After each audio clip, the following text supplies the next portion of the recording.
talk about some of our best tips that we have for social media. We're going to do Facebook and Instagram because do you build 50-50? Yeah, we both build 50-50, half Facebook, half Instagram, and it makes a huge difference because I'm shy, I'm an introvert.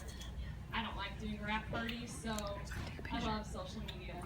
So one of the biggest things that has made a huge difference for my business is the more people that you are following on Instagram, the more successful you are going to be on Instagram. But you don't just follow whoever. I mean, if you're following distributors, is that going to give you business? Probably not. If you're following people that live in Dubai, is that going to give you business? Probably not. Complain. So, you want to make sure you're following somebody that's in your target demographic. And what I mean by that is, who do you want to sell to? For me, I want to find somebody that's just like me. I want to find somebody that's a newlywed. I want to find somebody that is a full-time college student. I want to find somebody that maybe graduated in 2012 like I did. I want to find somebody that likes fashion and clothes, things like that. Maybe I'll do a hashtag Walmart, follow some people from Walmart. So find whatever your target demographic is, and it doesn't have to be something that I do. It can be whatever you do.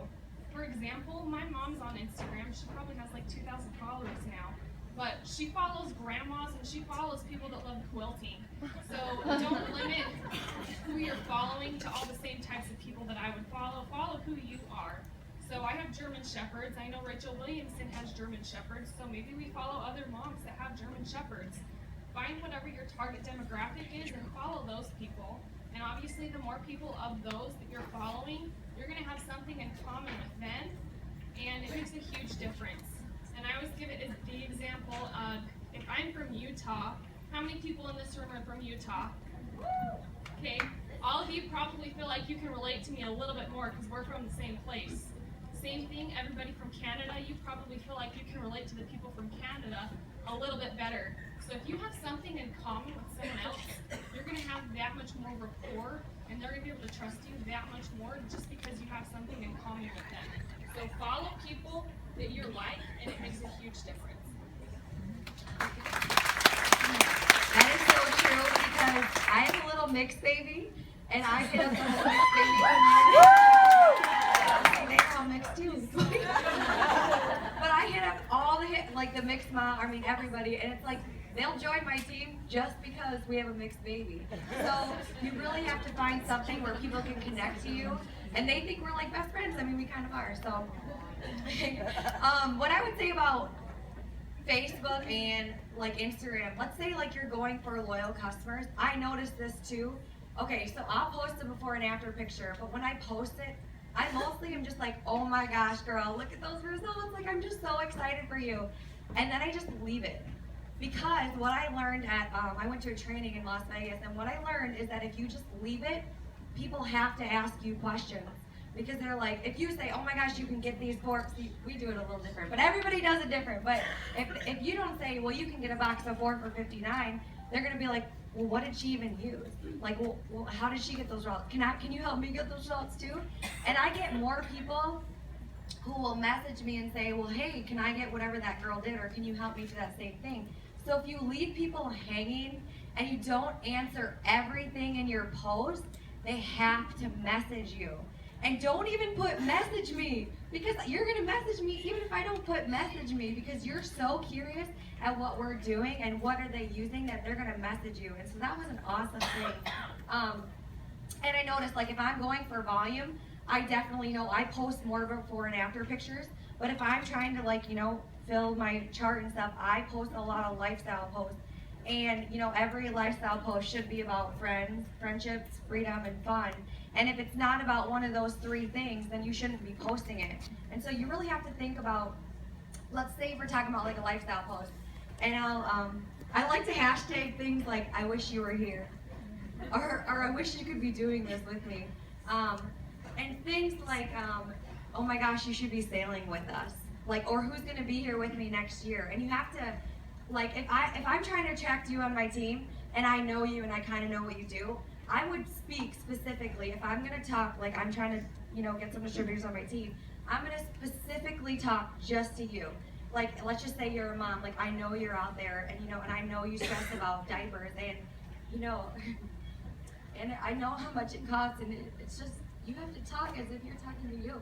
And, you know, it sucks. There's a lot of people that can't afford those things, and so you gotta talk as if you're talking to them, because there's a lot of people that can't afford the things that we can afford.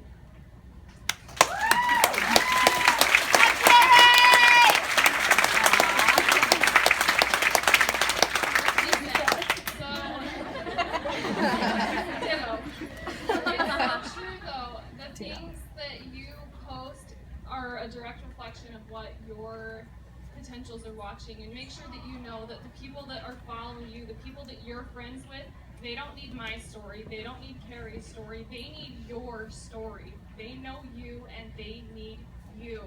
So don't be afraid to post about you.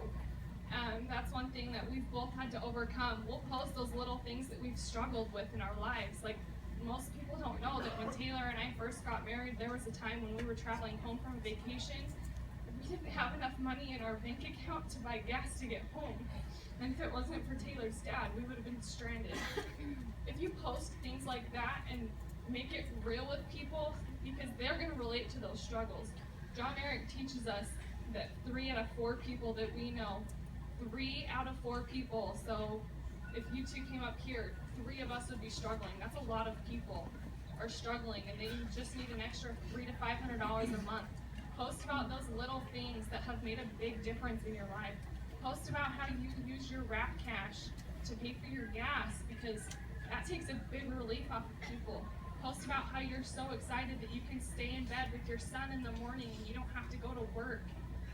Post those things even if you have to go to work an hour later. Still post them, because people are watching, and it makes a huge difference. Because how many people would rather be at home with their children instead of going to a job that they don't want to go to?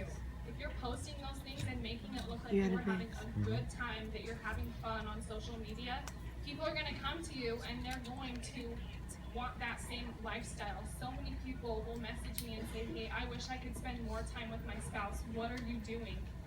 And it's just showing people the things that you love, the things you enjoy. That's going to be what really attracts people.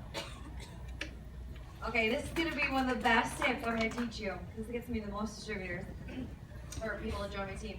Okay, when you're making a post, you guys, you have to go in the notes section of your iPhone, and you need to write your story. And you need to write 3 things.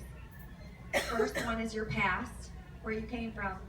And the second one is where you're at right now. And the third one is your future.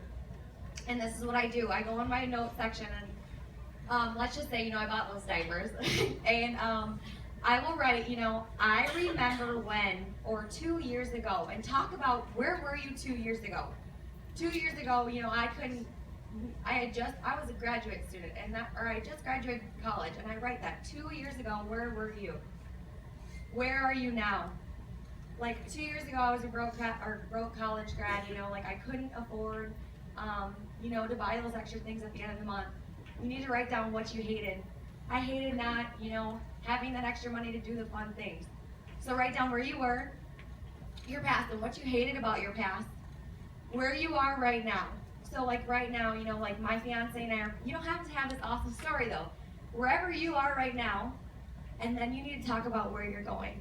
I'm so excited because I found this amazing opportunity, and I just know in the next, couple months we're gonna be, I'm gonna be a stay-at-home mom, or I'm going to be going diamond, and I'm gonna earn a $10,000 bonus, or who cares if it's not here? You can talk about it being here because it could be here, or you can talk about wherever you're going, but you have to first talk about your struggles. Everyone here has struggled at some point, and you have to talk about it. And sometimes it's hard, but even like if you couldn't afford gas, or if you couldn't afford diapers, or whatever your struggle is, you have to talk about it. And I think sometimes when I'm trying to come up with posts, I'll whatever I'm doing, I'll take a picture, and then I'll think, okay, where was I 2 years ago? Could I have been doing this 2 years ago? And then I write a story off of that post. So that's how I do social media. You always said Jesus talks in stories. And that's how he attracted so many followers, because he told stories. So you have to tell a story on every single lifestyle post. I mean, it doesn't have to be long, it can be really short, you can make it long, but because what that's going to do is it's going to create feelings. And people don't buy because they want to buy. They buy because you've created a feeling. You've made them feel like, oh my gosh, I was there. Oh my gosh, I want to be there. Oh my gosh, I want to have so much fun. You know what I mean? So that's the best tip that I could ever give you. That's gotten me like where I am right now. So. This is something that we've reiterated before, but the reason you post those things is because if 3 out of 4 people have had a struggle similar to yours, you have something in common. You have something that they can relate to. They're going to trust you that much more. So that's the reasoning why. That's why you want to post about how you needed an extra $500, how you needed extra money to pay for your diapers or whatever it is. Should we open it up for questions? If anyone has questions towards the front, we're going to do a question and answer, and we'll kind of go from there.